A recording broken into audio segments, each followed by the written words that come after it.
মানুষজন এই বিষয়গুলো জানে।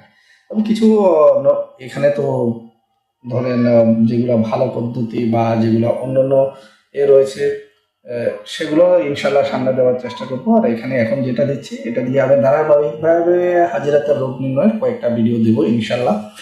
আপনারা সাথে থাকলে ইনশাল্লাহ এগুলোতে অনেক উপকৃত হবে।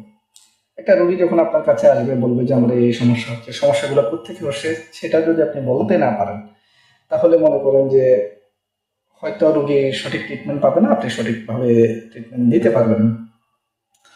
তো হাজিরাতের বিষয়গুলো এই কারণে বেশি জরুরি হয়ে পড়ে মানুষের জন্য, যে রোগ নির্ণয়ে এই রোগীর সমস্যা কোত্থেকে আসতেছে। আসেন বেশি কথা না বলে আমি ওই বিষয়টার মাঝে যাই ইনশাল্লাহ। এটা হচ্ছে আমার আগের আইডিটা নষ্ট হয়ে গেছে। আসলে মানুষের বড় বড় দাব্বিরা যেগুলো দিয়ে ট্রিটমেন্ট করতো আমি ওইখানে ওগুলো ফ্রিতে ছেড়ে দিতাম, অনেক হুমকি দামকে দিয়েছে, এখন দেখি নষ্ট হয়ে গেছে, ব্যান করে দিয়েছে, কমিউনিটি গাইডলাইন নাকি ব্রেক করেছে। অথচ আমি তো পোস্টই করি, কারোর সাথে কথা বলি না। যাই হোক আসেন, এখানে নিয়মটা হচ্ছে এখানে কয়েকটা শব্দ রয়েছে দেখেন, ওয়াও, ওয়াও, সিন, ইয়া, ত, র, মিম। ঠিক আছে, এই শব্দগুলা রুগীকে আপনার সামনে অজু করিয়ে বসাবেন, আপনি নিজে অজু করে বসবেন, এটা বাধ্যতামূলক নিয়মগুলা। ঠিক আছে, রুগী এবং মুদাব্বির দুজন অজুর সহিত বসবেন।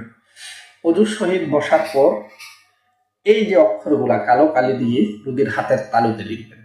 ওয়াও, এটা ডালের মতো দেখা যাচ্ছে, হ্যাঁ, ওয়াও, সিন, ইয়া, ত, র, মিম।